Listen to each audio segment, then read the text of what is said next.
Do you know that Pakistan's education system forces non-Muslim students to learn Islamic teachings in their courses? This is a blatant violation of the Constitution. The constitutional safeguards that non-Muslims have is given in Article 22(1) of the Constitution. It says, no person attending any educational institution shall be required to receive religious instructions or take part in any religious ceremony or attend religious worship if such instruction, ceremony, or worship relates to a religion other than his own. This is very clearly stated.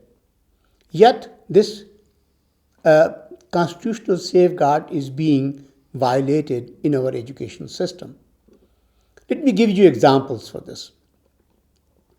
I have before me a book on general knowledge for class 1 published by Khyber Pakhtunkhwa Textbook Board. On page 16 of this, there is an instruction for students to say Bismillah ar-Rahman ar-Rahim before starting a meal and end their meals with the Alhamdulillah Rabbil Alameen. This is fine for Muslim students, but why for non-Muslim students? Another example, there is another book on general knowledge for class 1, this time published by the Punjab Textbook Board. And again, on page 2 of it, students are taught to learn what Bismillah ar-Rahman ar-Rahim means and what A'udhu Billahi Minash Shaitanir Rajeem means. But more than that, they are also taught Kalima Tayyaba, La ilaha illallah Muhammad Rasulullah, with translation.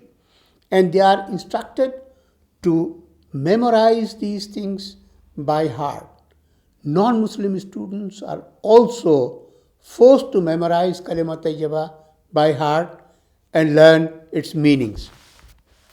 The third book is again on general knowledge for class 2 this time, again published for KPK board.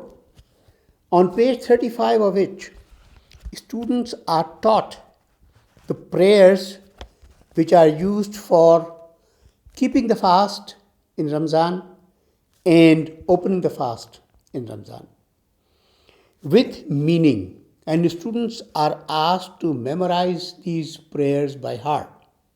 Fine for Muslim students, but why are these there for non-Muslim students?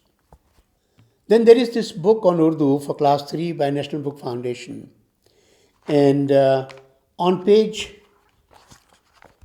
42 of it, there is a whole set of instructions for students to teach students. This is for class 3 students.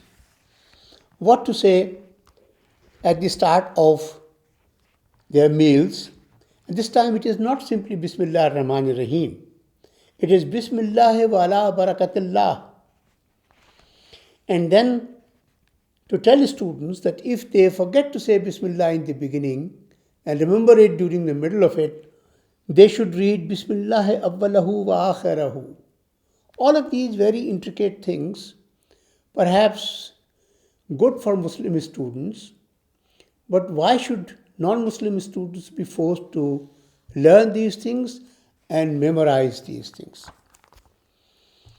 I have this book on general knowledge for class 2, published for Punjab, and there is a whole lesson on the use of phrases like Alhamdulillah, Inshallah, Yarhamukallah, MashaAllah, etc.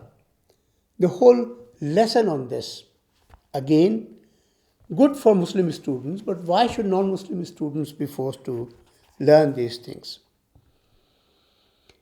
Another example is through this book for class 5 for Punjab province. This was published by the government of Punjab in the year 2013 and 14 for all public schools. And it contains sayings of the Prophet. And students are asked to write them in their notebooks, and learn them by heart. لَيْسَ لِلْإِنسَانَ إِلَّا مَا سَعَى Al-Kasibu Habibullah. Learn these things and learn them by heart. And there's another one, At-Tahuru Shatrul Iman. Why should these things be taught to non-Muslim students? There's a book on Urdu for class 3 for Punjab, again issued by the government of Punjab for the year 2013 and 14. And here there are prayers for entering the mosque and prayers for leaving the mosque. Allahumma ftahli abwab rahmatika. Allahumma inni as'aluka min fadlika.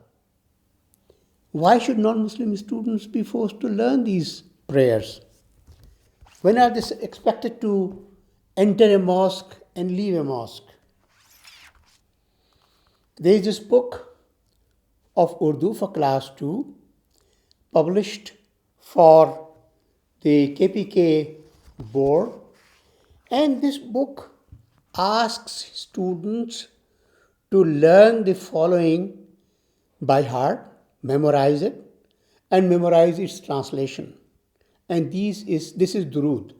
Allahumma salli ala Muhammadin wa ala ali Muhammadin kama sallaita ala Ibrahim wa ala ali Ibrahim innaka Hamidum Majid. Allahumma barik ala Muhammadin wa ala ali Muhammadin kama barakta ala Ibrahim wa ala ali Ibrahim innaka Hamidum Majid. Why should non-Muslim students be forced to learn these things?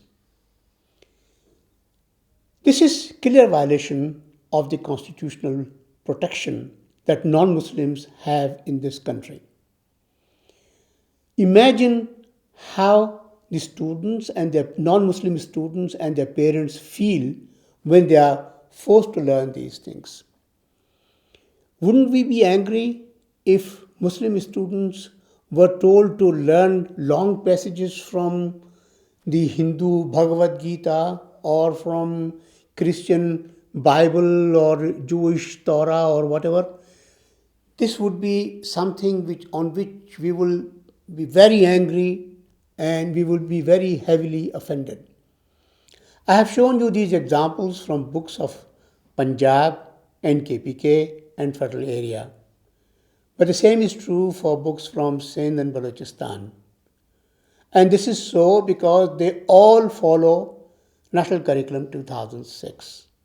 And National Curriculum 2006 asks for inclusion of all these things in textbooks very specifically and asks them to be included in the books that are compulsory for students of all faiths. So the problem lies with the National Curriculum 2006. And that situation can now be mended. Curriculum making authority has been devolved now to provinces. The provinces are thinking of making their own curricula. If they do, they must take out these things from curriculum. They must not include Islamic teachings in subjects which are compulsory for the students of all faiths. Subjects like Urdu, English, social studies, and general knowledge.